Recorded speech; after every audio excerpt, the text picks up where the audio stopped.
Welcome to Maple Hollow, Indiana. A town so small you can drive through it in 5 minutes and miss it if you blink. Folks here don't talk much about the old amusement park anymore. The one sitting past County Road 9, overgrown, rusted, and dead quiet for nearly 40 years. But every once in a while, someone new moves to town and asks about the music. The faint sound of a carousel playing at 2 a.m., and the laughter of children who aren't there. My name's Evan Carter. I'm 28 years old, and I came to Maple Hollow last summer to photograph abandoned places for my art blog. I've shot ghost towns, collapsed barns, and forgotten hospitals, but nothing like this. Nothing that feels alive when it shouldn't.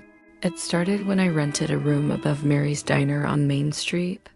Every morning, Mary served black coffee strong enough to wake the dead, and every morning she'd warn me about the park. You hear the carousel? She'd say, her voice low, eyes darting to the window, "Don't go looking for it. People who go there at night, they don't come back, right?" I thought it was just small-town superstition, until the night I heard it myself.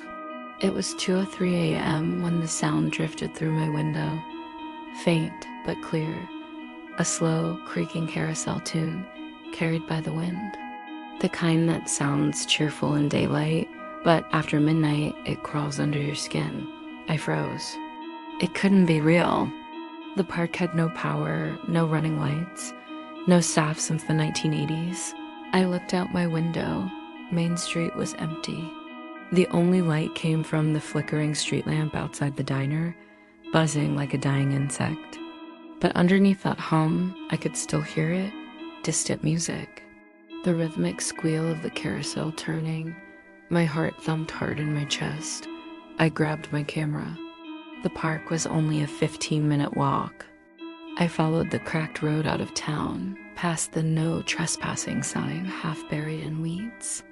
The deeper I went, the quieter it got. No crickets, no wind. Just the slow tune getting louder, echoing through the trees. When I reached the gates, the iron arch still read, "Welcome to Willow Park, where dreams never end." The letters were flaking. The paint had peeled away long ago, revealing jagged metal teeth underneath. My flashlight flickered over the entrance. Broken ticket booth, rotting banners, and cotton candy machines turned to rust. The air smelled like wet dirt and something faintly sweet, like sugar burned a long time ago. Then I saw it.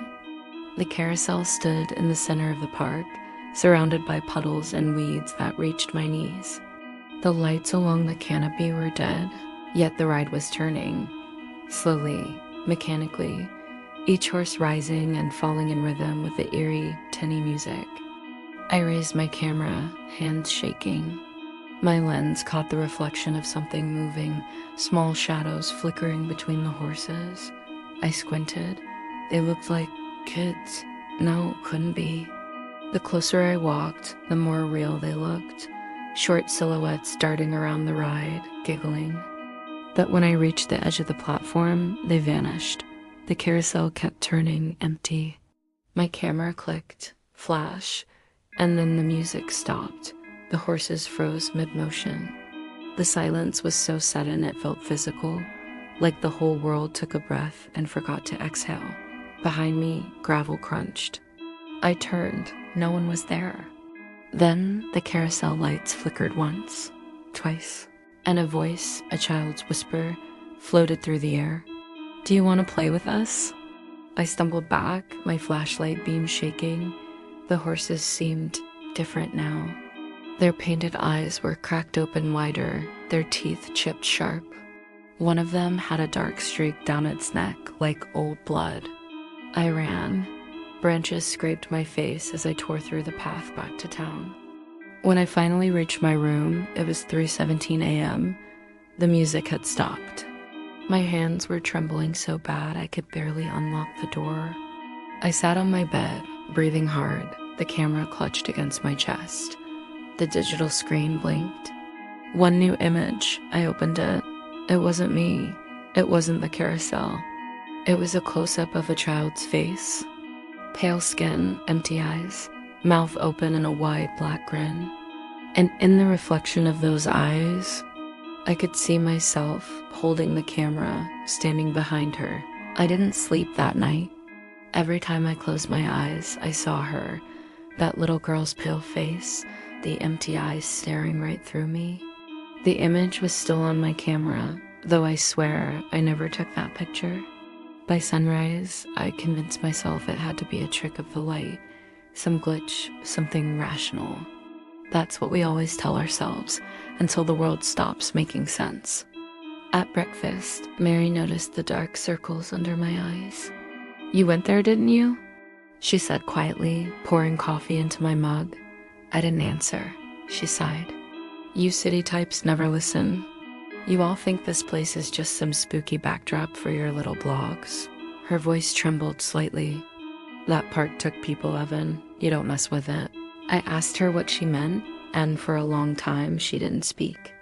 Then she looked around the diner, making sure no one else was listening, and leaned closer. "Willow Park closed in '83, she said. "On the 4th of July, my brother was there that night. According to her, the park had been hosting its annual fireworks show. Families from all over the county came to see it. Kids rode the carousel under the lights while parents lined up for funnel cakes. But when the fireworks started, something went wrong. Smoke filled the air. The music changed, slower, distorted, and people started screaming. No one ever figured out exactly what happened. The park's power grid failed, trapping several kids on the carousel when it suddenly sped up. When it finally stopped, 3 children were missing. Their parents swore they'd been on the ride seconds before the blackout. The police found nothing. No bodies, no footprints leading away, nothing. The owners shut the park down within days. Mary's brother had been one of the kids who vanished. Her eyes glistened when she said it. "I still hear that damn music some nights," she whispered. Like it's trying to finish the song. I left the diner shaken. The logical part of me said it was just trauma, guilt, maybe even local hysteria. Small towns cling to their ghosts. But another part, the one that had seen that photograph, knew there was more to it. That afternoon, I drove to the county library. The librarian, an older man with wire-frame glasses, recognized the name immediately. "Willow Park," he said, pulling a dusty file from the archives. "You're not the first to ask." Inside were yellowed newspaper clippings, police reports, and a few grainy photos. One headline read, "3 missing children at Willow Park, power failure blamed." Another said, "Town in mourning, we just want answers, says mother of missing boy." As I flipped through, a Polaroid fell out, taken at night. It showed the carousel, half-lit, turning. And in the blur of motion, I could see them. Faint shapes, 3 children, smiling. My chest tightened. They looked just like the shadows I'd seen the night before. There was also a list of names at the bottom of one article. Missing, Jacob Mills, age 9, Samantha Green, age 8, Tommy Reeves, age 10. Samantha, the name hit me hard. The photo on my camera, the little girl, she could have been 8. I zoomed in on the file's copy of her picture, faded curls, wide glassy eyes. The same ones from my photo. I packed up the files and left. My hands wouldn't stop shaking as I got back to my car. I should have gone home right then, but obsession is a funny thing. The more terrified I became, the more I had to understand it. That night, at 1:30 a.m., I was back at the park. The moon was high, white, and sharp against the dark sky. My breath came out in thin clouds as I stepped over the rustic gate again. The air felt colder here, like the temperature dropped 20 degrees past the entrance. The silence was thick, no frogs, no wind, no sound but my footsteps. I made my way to the carousel. It stood there, still and dead this time, the horses frozen mid-gallop. I climbed onto the platform, brushing off years of dust. The brass poles were ice-cold under my hands. Up close, the detail was unsettling. The horses weren't just painted. They were sculpted with veins, tendons, even small cracks around the eyes like skin. The more I looked, the more human they seemed. I turned on my recorder. Evan Carter, 2:03 a.m., I whispered. Testing for sound anomalies at Willow Park. The moment I said it, the carousel lights flickered on. Every bulb lit up at once, bathing the area in pale yellow light. The air filled with that same warped carnival tune, slow and haunting. I froze. The camera in my hand started recording on its own. I heard laughter again, soft, echoing, coming from the speakers, from the ride, from everywhere. And then a whisper right next to my ear. "Welcome back." I turned sharply, but no one was there. Only the carousel turning on its own, faster and faster, the horses blurring into streaks of white and gold. The tune distorted, slowing, bending, until it sounded like screaming. My recorder slipped from my hand and hit the platform. Then the music stopped again, mid-note, and everything went dark. The silence that followed was total. I picked up the recorder and turned to leave. And that's when I saw it. In the reflection of one of the carousel mirrors, a small handprint appeared, fresh, pressed against the glass from inside. And below it, words written in fog. "Play with us, Evan." I didn't remember leaving the park. I just remember running, branches snapping beneath my feet, breath tearing out of my chest until the streetlights of Maple Hollow came back into view. When I stumbled into my room above the diner, I was soaked in sweat. My recorder was still in my pocket, the red light blinking faintly. I replayed it once before dawn. The first 30 seconds were static. Then faintly under the hum, laughter. Children's laughter. 3 voices overlapping, distant but clear. Then one of them whispered, "Welcome back," just like I'd heard. The last sound on the tape was a metallic squeal, like gears grinding. Then silence. I shut it off. The next morning, I drove straight to the county records office. The clerk, an old man in suspenders with cloudy eyes, didn't look surprised when I asked about Willow Park. He sighed and pulled out a cardboard box from the back shelf marked Archives Closed Sites. Inside were property deeds, maintenance logs, and a single manila folder labeled Rides Manufacturers. The carousel had been built in 1961 by Brenner Amusements Co., a small Indiana manufacturer that went bankrupt a few years later. According to the paperwork, it wasn't a standard model.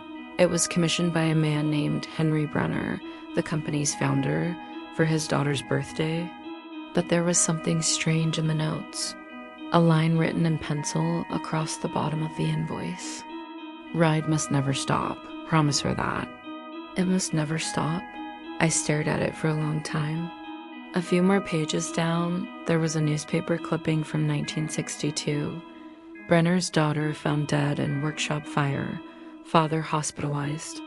It said the fire had started in the machine room beneath their factory, where Henry had been constructing the carousel for her. The girl's name was Samantha. My blood ran cold. That same name, Samantha, one of the 3 kids who vanished from the park 20 years later. I copied the file and left. I didn't know what to believe anymore. Maybe the carousel wasn't haunted by those missing kids.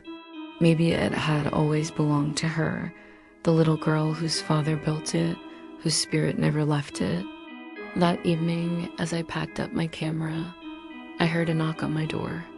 It was Sheriff Grant, a broad man in his 60s with a face that looked carved from granite. "Mind if I come in?" he said. He stepped inside, glanced at my camera gear, then at the open file on my desk. "Mary called me. Said you've been out at Willow Park." I tried to explain I was just documenting it, nothing illegal, just photography, but he cut me off. "You think you're the first?" he asked. "Every few years, some outsider comes through town. They hear the music, go take pictures, poke around where they shouldn't. Then something happens. They leave or they don't." He sat down heavily in the chair opposite me. I was a deputy in '83. I saw that carousel running full speed after the power cut. We tried to shut it off. We couldn't. Every switch, every fuse dead. That thing kept spinning like it had its own heartbeat. Then, when it finally stopped, the kids were gone. He looked me straight in the eye. "You stay away from that place, son. Some things in this world ain't meant to be fixed or understood. That carousel don't want to be studied. It wants to be fed." After he left, I sat in the dark for a long time.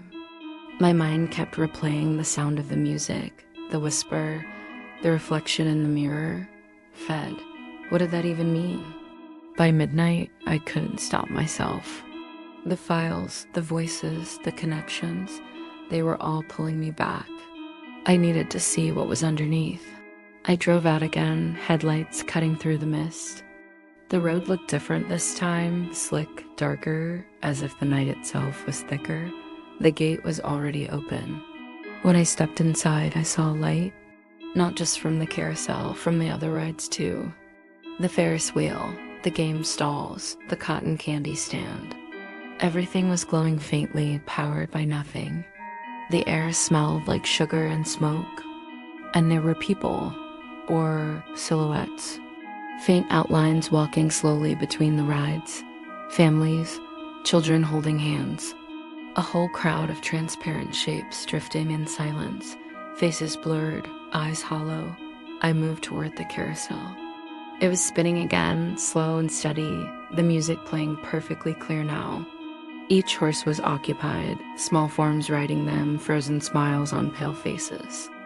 Then I saw her, the girl from my photo standing beside the ride.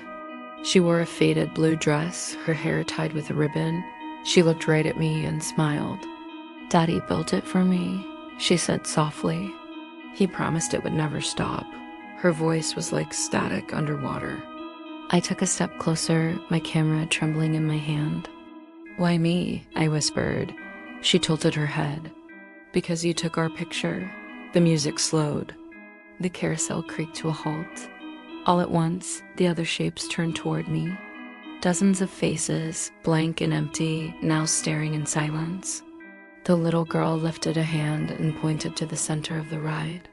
"Do you want to see where they went?" she asked. The horses began to rise higher than before, not up and down, but higher, lifting slowly off their poles, revealing something beneath the platform, a black hole. A pit of gears and churning darkness. The smell of burning oil filled the air. The sound, metal grinding, deep and hungry. I stumbled backward, but the ground seemed to pull at my feet, like gravity itself had turned. And then she whispered again, her voice right behind me this time.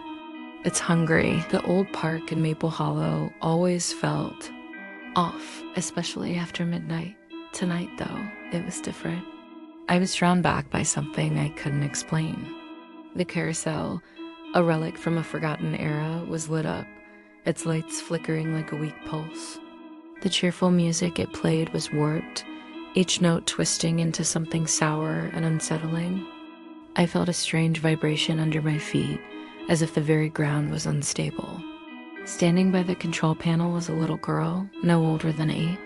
She wore a simple blue dress and had this unnerving calm about her as she watched the painted horses rise and fall. "Care for a ride?" she asked, her voice echoing strangely in the humid air. As I got closer, the heat intensified, and the air grew thick with a smoky, metallic smell, like hot gears grinding away. It seemed to be coming from beneath the carousel platform itself. My reporter's instincts took over. I knelt down, phone recording, and found a hidden trapdoor. Peeking inside, I saw a terrifying maze of massive turning gears, glowing red hot. That's when panic set in. The girl slammed the lever forward, and the carousel began to spin violently, the music now a deafening shriek, the horses blurred into streaks of color. Beside the girl, a tall, shadowy figure in a long black coat materialized, its face hidden under a wide-brimmed hat. The world went black. I woke up in a hospital with Sheriff Grant telling me I'd been found unconscious by the roadside. He said the old carousel hadn't worked in 50 years. A few days later, a small package arrived. no return address. Inside was my phone's SD card. I played the last video.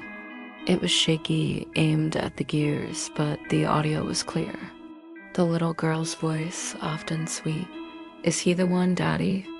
Then a deep, raspy whisper replied, "He'll do." The video ended with a tall silhouette stepping into frame. Back home, trying to piece it all together, I heard that same distorted Carousel tune, faint but unmistakable, coming from my own reflection in the dark TV screen. A figure whispered, "Your turn." The next day, the Maple Hollow Gazette reported me missing, my car abandoned. The only other detail was a strange one. A single antique carousel horse had been found sitting in the middle of the road. So if you're ever driving through Maple Hollow after midnight and you hear that music, don't stop. Just keep driving. Thanks for watching. If you enjoyed this story, don't forget to like, subscribe, and hit that notification bell for more unsettling tales. Stay safe out there.